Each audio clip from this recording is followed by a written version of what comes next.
All right, thanks, Mariam. Well, earlier in this news hour, we were covering the BRICS Summit in Brazil for you. Leaders from 5 emerging economies meeting for the second day. We're going to talk more about that now with Cornelia Meyer. She's an economist and CEO of the Meyer Resource Group. She joins us now from London. Thanks very much for being with us. So I guess my first question is this organization still relevant? What place does it have in the global economy?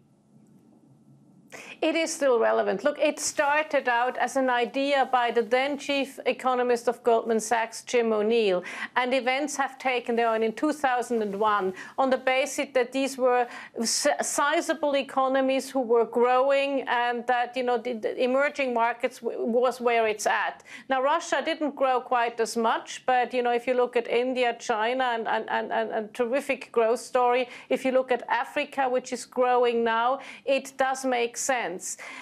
Yes, they have built this. They have built their own development bank. They have their own summits, and they certainly still have relevance. And they have relevance as one power bloc within the G20. All of these economies are sizable enough to be in the G20, and obviously the G20 with 80% of global GDP and more than 66% of world population is the big organization, but there are groupings amongst this organization, and certainly the BRICS are one of them.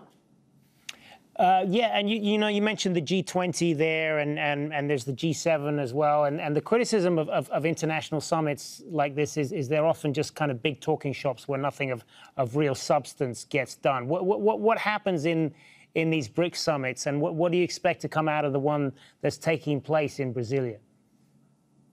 Well, I see actually that quite a few things happened. Look, let's not forget they've formed their own development bank, and they are doing a lot of coordination. And I would see it as a coordination shop to a certain degree to get it to have a strong bloc of strong emerging countries when it comes to the G20 and G20 negotiations. I would also say that it's particularly important for Russia.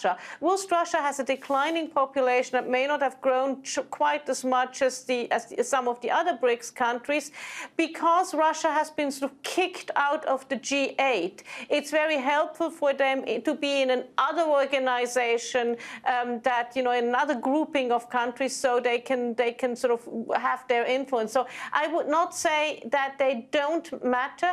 I don't think there will be too many concrete results. But the consolidation of viewpoints to go into the process of the next G20 round, which will be 2020, is very important. So it's important work that they're doing, and more coordination is always better than less coordination. All right, good to get your perspective on this. Cornelia Meyer in London. Thank you.